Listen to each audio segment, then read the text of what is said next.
퇴근길 시사 프로그램의 완결판. 최영일의 YTN 뉴스 정면 승부.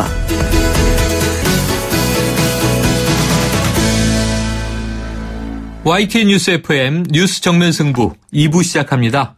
나라 밖 소식을 알아보는 순서입니다. 보도국 국제부 연결하겠습니다. 자, 박근표 기자. 네, 국제부입니다. 네, 자 먼저 이 동남아의 지카 바이러스 증가 소식인데요. 네. 동남아시아에서 올 들어 지카 바이러스가 크게 늘었다, 이런 소식이 들어와 있군요. 네, 그렇습니다. 태국과 싱가포르 등 동남아시아 지역에서 올해 들어 지카 바이러스 감염자가 폭발적으로 증가하고 있습니다. 특히 국토 면적이 좁은 싱가포르에서는 감염자들이 특정 지역에서 한꺼번에 쏟아져 나오면서 지역 유행 가능성도 점쳐지는 상황에서 주목됩니다. 싱가포르 당국은 어제 자국에서 41명의 지카 바이러스 감염자가 확인됐다고 밝혔습니다. 질병 통제가 엄격한 싱가포르에서는 지난 5월 첫 사례가 확인되기 전까지 공식 감염자가 없었습니다. 수십 명의 감염자가 한꺼번에 보고된 사례는 싱가포르는 물론 지카 감염자가 꾸준히 발생해온 태국과 말레이시아 등지에서도 전례를 찾아볼 수 없는 특이한 경우입니다. 싱가포르 당국은 감염자들이 특정 지역, 특정 직업군에서 쏟아져 나온 점에 주목하면서 지역 유행 가능성도 제기했습니다. 지카 감염자 가운데 대부분은 중남부 알주니드와 심스 드라이브 지역에서 거주하거나 이 지역에서 일하는 사람들입니다. 특히 41명 가운데 36명은 인근 아파트 공사장 등에서 일하는 외국인 이주 노동자들이며 외국 여행 경험도 없습니다. 싱가포르뿐만 아니라 인근 태국의 상황도 이전과는 다릅니다. 태국은 과거 연간 2명에서 5명가량의 확진자가 나온던가 달리 올해는 감염자가 급증했습니다. 태국 질병통제국이 집계한 올해 지카 바이러스 확진자 수는 상반기에만 97건에 달했습니다. 한국인이 관광과 사목적으로 즐겨 찾는 동남아시아에는 이 밖에도 지카 바이러스 감염자 발생 지역이 적지 않습니다. 태국과 싱가포르 이외 캄보디아, 라오스, 말레이시아, 필리핀 등 사실상 대부분의 동남아 국가에서 지난 2013년 이후 지속적으로 지카 바이러스 감염자가 나오고 있는 실정입니다. 네, 자 우리 방역 당국도 예의주시하면서 대비를 잘 해야 될 것 같고요. 네네. 다음은 일본 은퇴 세대의 유학 붐 소식인데요. 네네. 이 은퇴자들이 어학도 배우고 명소를 관광하는 이런 유학 상품이 인기를 끌고 있다고요? 네, 그렇습니다. 초고령 사회 일본에서는 해외 유학에 나서는 시니어들이 늘고 있습니다. 유학 앞선 회사들은 영어든 어학 공부와 관광을 패키지로 먹는 유학 상품을 내놓으면서 고객 유치에 나서고 있습니다. 일본 유학 전 업체인 유학 전을 통해 해외 유학을 한 50살 이상의 시니어 유학생은 2000년 37명에서 2014년에는 98명으로 늘었습니다. 세계 여러 나라에서 어학 학교를 운영하는 EF 에듀케이션 퍼스트 재팬은 지난해부터 50살 이상을 대상으로 하는 유학 설명회를 시작했습니다. 하와이와 몰타 등 관광을 겸할 수 있는 섬이 인기입니다. 학교는 해변이나 번화가에서 가까운 곳에 있으며 자유시간에는 해수욕이나 시내 관광, 쇼핑 등을 즐길 수도 있습니다. 유학기간은 2주에서 3개월로 다양합니다. 이용자는 60대가 가장 많습니다. 대부분 퇴직한 사람들로 혼자 가거나 부부가 같이 가는 경우도 있습니다. 지난 4월부터 올해 4월까지 80살 이상의 유학생도 3명이나 됐습니다. 2020년 도쿄올림픽에 영향도 있어 영어를 배우려는 중고령자가 증가한 것으로 전해졌습니다. 아사히신문은 여행업계도 시니어 유학생 유치에 나서기 시작했다고 보도했습니다. 네, 이런 경우는 뭐 앞으로 우리나라에서도 또 좀 바람이 불고 유행하지 않을까 하는 생각도 듭니다. 네네. 자, 다음은 이 필리핀 소식인데요. 이 두테르테 대통령 지금 뭐 마약과의 전쟁 강공을 하고 있는데, 네네. 이 두테르테 대통령이 소탕전에 감속은 없다, 이렇게 말했다고요? 네, 그렇습니다. 두테르테 대통령이 취임 이후 60여일간 마약 용의자 2천여 명이 사살된 마약과의 전쟁 1차전에서 승리했다고 자평하며 2차 수탕전에 나섰습니다. 네. 마틴 안다나르 대통령 공보실장은 정부의 1단계 마약 척결 운동이 성공적이라고 단언했습니다. 안다나르 공보실장은 두테르테 대통령이 취임 3개월에서 6개월 내 마약 근절을 약속했는데 70에서 80%는 수탕될 것이라고 말했습니다. 두테르테 대통령은 지난 6월 말 취임 이후 지금까지 마약 용의자 2,000여 명가량이 경찰이나 자경당 등의 총에 맞아 죽었고 70만 명 이상이 경찰에 자수했습니다. 두테르테 대통령은 마약 매매 연루 의혹이 있는 판사와 군인, 경찰관, 정치인 등 160여 명의 명단을 공개하며 자진 사퇴와 자수를 압박했습니다. 두테르테 대통령은 2단계로 마약 용의자 단속을 지소하면서 정부와 정계, 사법부 등에 있는 마약상 결탁 세력을 뿌리꽂고 마약 중독자 재활에 중점을 둘 것으로 전망됩니다. 두테르테 대통령은 거물 마약성의 뒤를 봐주는 경찰관을 잡는데 현상금 4,800만 원을 내걸었다고 현지 언론들이 전했습니다. 두테르테 대통령은 마약 조직을 보호하는 경찰관의 목에 현상금을 걸겠다며 마약과의 전쟁에서 감속은 없을 것이라고 말했습니다. 지금까지 국제부에서 전해드렸습니다. 네, 무시무시한 소식이네요. 오늘 소식 네네. 고맙습니다. 네네. 지금까지 YTN 국제부의 박근표 기자였습니다.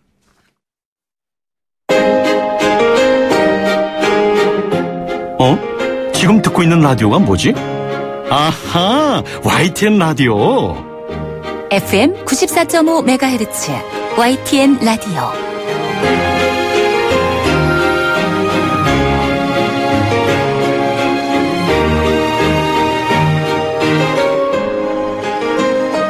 네, 뉴스 브리핑에서 소식 전해드렸습니다만 이 추미애 대표를 필두로 해서 더불어민주당의 새 지도부가 꾸려졌습니다. 최고위원까지 포함해서 상당수가 이른바 친문 인사로 분류되고 있는데요. 당의 안정이냐, 확장성의 축소냐 의견이 엇갈리고 있습니다. 서울시당 위원장으로 최고위원에 뽑힌 분이죠. 이 김영주 의원 연결해서 당 현안 문제들 들어보겠고요. 그리고 또 오늘 새누리당 김진태 의원이 대우조선해양과 언론유착 관련 기자회견을 열고 해당 언론인의 실명을 공개했는데요. 국회 정무위 소속으로 이 문제는 어떻게 보고 계신지 함께 의견 들어보겠습니다. 김 의원님 안녕하십니까?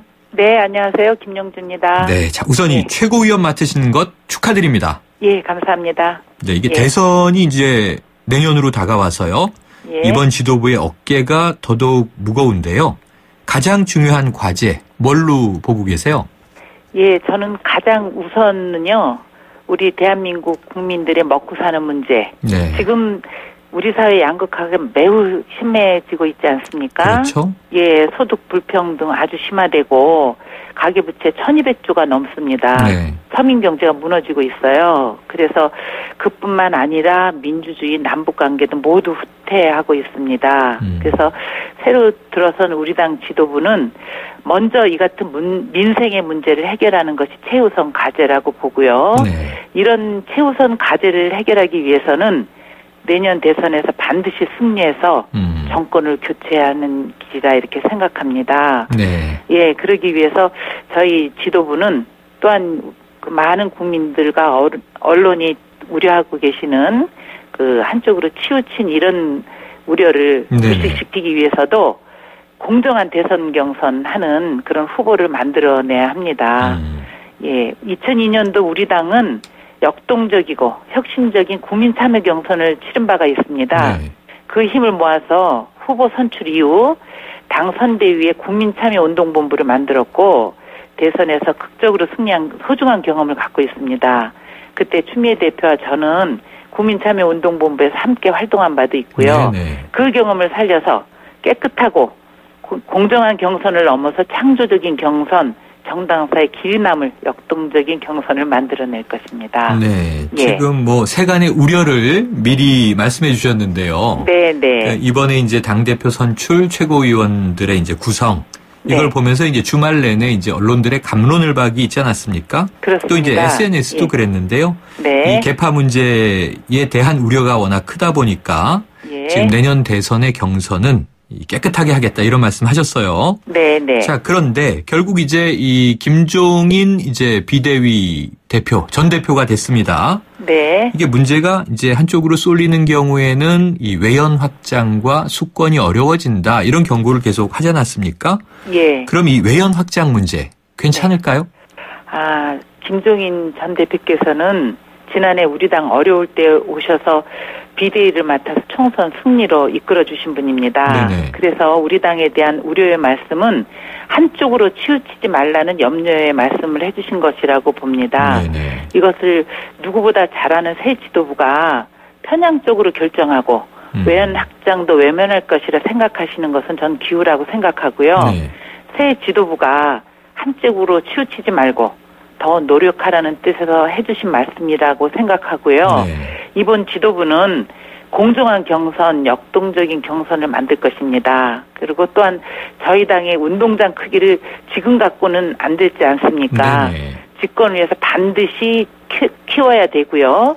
이를 부정하는 분도 없습니다. 그리고 모두가 승복할 수 있는 대선 후보뿐만 아니라 정권 교체를 반드시 이뤄야 할 막중한 책무가 있기 때문에 외연 확장에 아주 우선을 두고, 그리고 지도부가 선당후사하지 않으면 정권 교체도 이룰 수 없다. 그래서 대한민국의 미래가 없다는 이런 생각으로 앞으로 끌어나갈 생각입니다. 네. 지금 예. 의지를 이제 피력해 주셨으니까요. 네. 그런데 이제 하나하나 이제 이슈들을 좀 짚어보죠. 네. 이 추미애 대표가 전당대회 과정에서 이 당대표로 선출되면 사드 배치 반대 당론을 추진하겠다. 이렇게 이제 공언했었잖아요.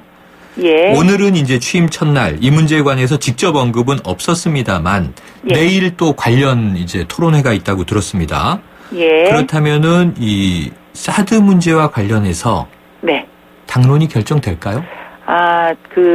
이제 대표 시절에는 뭐 선명성 경쟁 뭐 이런 것도 있다 보니까 네네. 개인 의견을 말씀하셨다고 보고요. 네네. 전당대회가 끝났기 때문에 의원총회를 통해서 의원들의 의견을 모을 것이라고 이렇게 보고 있습니다. 네네. 그러나 이제 사드 찬반만으로 사드 논의를 국한시키는 것은 동북아 평화체제 구축을 위해 무엇을 해야 하는가 하는 본질이 묻힐 수 있습니다. 네. 냉전 시대의 대결의 논리가 다시 전면에 등장한 지금 불안정한 남북관계에 타개하고 남북 화해협력 체계를 복원시키는 것이 매우 중요합니다. 그리고 한반도 평화의 중요한 외교 파트너인 미국, 중국, 일본 등 주변 국가 한반도 평화가 네. 각 나라의 국익에 부합하는 것을 설득해서 상호 협력 체계 복원하는 것이 사드 문제를 풀어가는 방식이라 생각하고요. 그래서 더 늦기 전에 이런 문제를 포함한 한반도 비핵화와 평화 체제 뭐 이런 것 등을 다 고려해서 우리 의원들이 함께 노력을 할 거라 이렇게 생각합니다. 네, 그러니까 사드 네. 문제만이 아니라 지금 네. 이제 한반도를 둘러싼 국제 정세를 전반적으로 분석해서 네. 평화 체제를 도출하는 가운데 사드 그런 걸 변수를 고려해서 다루겠다. 네, 그렇습니다. 예. 내일 이후에 토론회를 지켜봐야 되겠군요. 그럼 예. 아직까지 사드 배치 반대가 네. 당론이 될 것이다. 기존처럼 전략적 모호성을 유지할 것이다. 이건 아직 확정적으로 보긴 어렵겠네요. 네, 그렇습니다. 아직 네. 의원들이 한 자리에 모인 적이 없기 때문에 의견들을 들어봐야 할 거라고 생각합니다. 네. 그럼 예. 이제 이후의 과정을 좀 지켜보기로 하고요. 네. 그리고 추미애 대표 이 아침에는 국립현충원 이제 역대 대통령 참배했습니다만 예. 오후에 취임 후 첫 현장 방문 일정은 이 서울 광화문에 있는 세월호 유가족 농성장이었지 않습니까? 네네. 그렇다면 이것은 어떻게 좀 첫날의 행보를 우리가 해석하면 좋을까요? 그거는 저희 이제 새 지도부는 지금 우리나라 힘든 국민들, 그리고 세월호에 대해서 많은 국민들께서 또 잘못 알고 계시는 분도 있고, 그분들이 지금 17일째 단식을 하고 계십니다. 네네. 이 무더운 그 여름철에요. 그래서 현장 방문을 해서 세월호 문제에 대해서 우리가 당이 함께 공감을 하고 그 문제를 풀기 위해서 현장 방문을 했다고 이렇게 생각하시면 될 것 같습니다. 네. 예. 자, 그러면 이제 세월호 특조위 기간 연장 문제, 네. 뭐 특별법의 개정 문제, 네. 이런 건 계속 지금 야당의 주요 이슈로 보시는 거죠? 예, 그렇습니다. 예. 네. 자, 또 한 가지 이제 궁금한 점이요. 네. 자, 지금 이 친노의 좌장 이렇게 불리는 이해찬 의원. 네. 어찌 보면 지금 야당의 최다선 의원인데 무소속이지 않습니까? 예. 그러면 이제 새로운 정상적인 당대표 체제가 들어섰으니까 네. 복당 가능성 열린 건가요? 저는 이 문제는 순리대로 풀어야 될 문제라고 보고요. 네. 그 이해찬 의원님은 다양하고 폭넓은 국정 경험을 갖고 계시지 않습니까? 네네. 집권하는데도 큰 역할을 하실 분이고 집권 이후에도 정부를 잘 운영하는데 해안을 주실 분이라 이렇게 저 개인적으로 생각합니다. 네. 그래서 민주정부 10년의 경험을 살려서 내년 제3기 민주정부 출범과 성공을 위해서는 복당하시는 것이 당과 국민에게 더 큰 이득이다 이렇게 생각하는데 이 의견도 이제 우리 그 최고위원들하고 우리 의원들의 논의를 좀 같이 해봐야 될 문제라고 생각합니다. 네. 자, 김 의원님의 개인적 의견은 복당이 맞다고 보시지만 네, 최고위원과 이 의원들의 총론을 모아보겠다 말씀하셨습니다. 네, 그렇습니다. 예. 자, 오늘 첫 번째 최고위원회가 있었던 거죠? 네, 오늘 첫 번째 최고위원 열렸습니다. 네, 그 자리에서 이제 보도를 보니까요. 김 의원님께서 언급하신 부분은 이 서별관 회의 청문회 관련 이야기였습니다. 네. 그런데 마침 또 오늘 새누리당 김진태 의원이 기자회견을 하지 않았습니까? 예, 그렇게 됐습니다. 네, 이게 대우조선해양으로부터 로비 목적의 초호화 유럽 여행 접대를 받은 언론인의 실명을 공개했죠? 네, 그렇습니다. 자, 이 문제 어떻게 보세요? 저는 이 문제를 우병우 수석의 비리 의혹과 다음 달 그 서별관 회의 청문회 그 물타기라고 위한 저는 꼼수라고 아침에 그런 얘기를 했고 제 생각입니다. 우병우 수석 비리 의혹을 처음 보도한 언론사 간부를 흠집 내므로 그 보도를 위축시키려는 정치적 의도가 있는 게 아닌가 이렇게 생각하고요. 호화 전세기, 호화 요트, 특급 호텔 이런 등은 대중의 관심을 끌만한 소재로 가득 차 있습니다. 그런데 또 관련해서 김진태 의원이 오늘 기자회견 뒤에 기자들이 자료의 출처를 물었습니다. 근데 출처를 정확하게 드리는 게 어렵다 이렇게 했는데 사실 국회의원이 피감기관에 대한 공식적인 자료 요구로는 취득하기 사실상 불가능한 각종 사진과 해외에서 행적 이런 자료가 어떤 경로로 취득했는지 의문이고요. 전 이에 대해서 밝히는 것이 맞다고 생각을 합니다. 이 자료의 출처를 밝히는 것이 맞다. 네, 그렇습니다. 그리고 지금 이 김진태 의원의 폭로가 두 가지에 대한 물타기와 꼼수다 이렇게 말씀하셨어요. 우병우 민정수석 사태와 그리고 서별관 회의 청문회. 그럼 이 서별관 회의 청문회의 물타기 시도다 이렇게 보시는 근거가 있나요? 예, 저는 그 해당 언론사 간부가 받은 혜택은 마침 청문회 대상 기관인 대우조선해양으로 제공받은 것 아닙니까? 서별관 청문회에서 저는 여당 의원들이 이 문제를 집중적으로 제기할 것이라고 이렇게 봅니다. 이번 청문회 본질은 그런데 지난 10월 서별관 회의에서 대우조선해양의 수조 원의 국민 혈세를 지원하기로 한 이 결정이 정말 적절한지 밝히는 거 아니겠습니까? 그런데 이를 위해서는 서별관 회의에 참석했던 최경환 의원, 안종범 수석, 이분의 증인 채택이 필수적인데 여당은 이 두 사람의 증인 채택을 강하게 반대해서 결국 무산시켜서 국민의 비판을 받고 있지 않습니까? 그런데 김진태 의원 폭로는 청문회에서 여당 의원들이 언론사 간부에 대한 대우조선해양의 향응 제공 의혹에 집중하도록 이 재료를 좀 깔아준 셈이라고 봅니다. 두 사람의 핵심증이 빠진 청문회는 정말 국민적 비판이 많은데 이런 비판을 물타기 하려는 것이라고 볼 수밖에 없고요. 아마 제가 아까 말씀드린 내용을 다음 달이래 봐야 열흘밖에 안 남았는데 다음 달 초 열릴 청문회에서 여당 의원들이 질의 내용을 보시면 제 문제 제기를 이해할 것이라고 보고요. 분명한 것은 언론사 간부에 대한 의혹은 그것대로 수사나 조사가 이루어지면 될 것이고 서별관 회의에서 결정된 수조 원의 혈세 지원과 배경은 우병우 수석의 의혹은 그것과는 차원이 다른 정권 차원의 비리 의혹이라는 점입니다. 그래서 저는 이거를 그 서별관 청문회 물타기 시도라고 그렇게 보고 있습니다. 오늘 김진태 새누리당 의원도요. 이 우병우 수석 사건과 송주필 건은 별개다. 그래서 이제 물타기 아니다. 각각 조사하면 될 일이다. 이렇게 이야기를 하긴 했어요. 다음 달 초에 청문회 내용을 한번 지켜보시면 여당 의원들이 청문회를 하기 위한 포석을 깔았다 이렇게 볼 수 있습니다. 김 의원님, 그런데 이제 결국 이 실명이 공개된 네. 조선일보 송희영 주필은 오늘 이제 사의를 표명했고 사표가 수리된 것으로 전해졌습니다. 네. 그런데 이 서별관 회의 청문회에 네. 아직은 송희영 주필이 참고인이나 증인은 아닌 거죠? 그렇습니다. 예. 그럼 앞으로 여당이 신청할 걸로 보세요?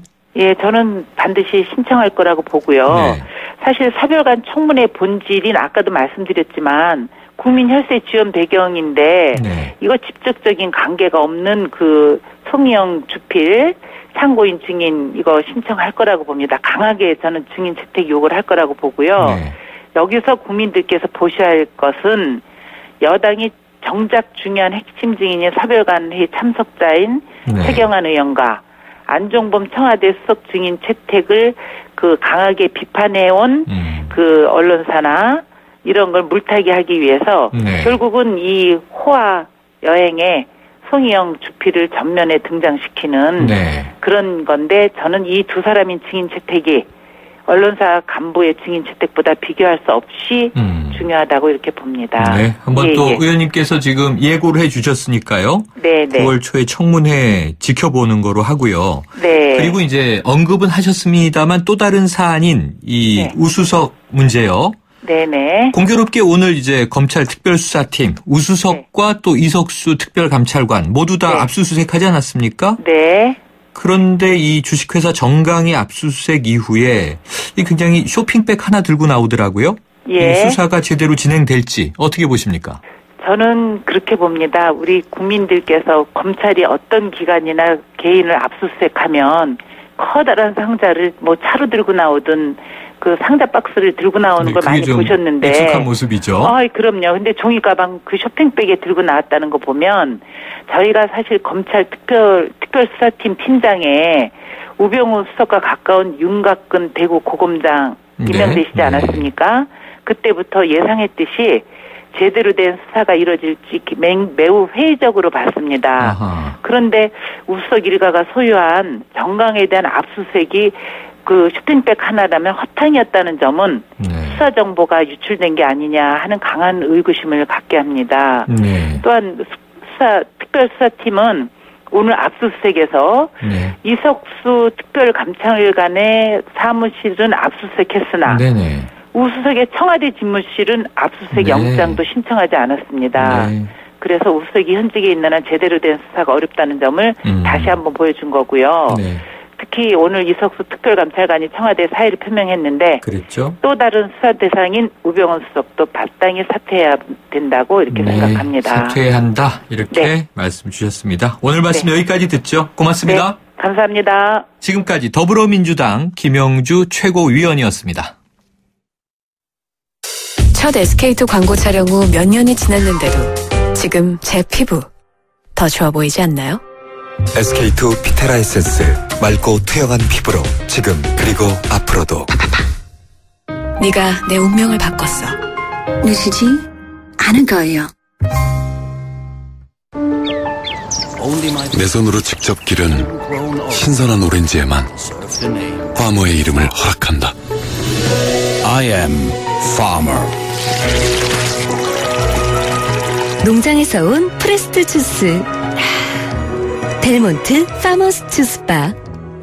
좌우가 같네 좌우가 같아 2588 요즘 회식 많으시죠? 회식 끝나고 내가 호랑나비 춤을 춘다 싶으면 운전대 붙잡지 말고 꼭 대리운전을 부르세요. 2588 소연이가 부탁드린답니다. 좌우로 정렬 2588 안전운전 2588. 아유, 세 단계 종이 또 걸렸어? 정말 제본 하나 하려다가 미치겠네. 내가 진작 현대오피스로 바꾸라니까. 오늘 다 날 셀 거야. 이제 스트레스 받지 마세요. 사무기기 전문기업 현대오피스가 책임지겠습니다. 사무기기의 올바른 기준. 현대오피스. 새 고속도로가 용인의 중심을 바꿔왔습니다. 그렇다면 말입니다. 서울 세종고속도로 개통 후 용인의 중심은 어디가 될까요? 신용인시대 미래가치가 내 안에. 단지 앞 예정된 유치원, 초중고교가 내 안에. 고림지구 양우 내 안에 에듀퍼스트. 8월 분양 예정 1670-1881 양우건설. YTN 뉴스 FM 뉴스 정면 승부 2부는 여기까지고요. 7시 뉴스 듣고 3부로 돌아오겠습니다.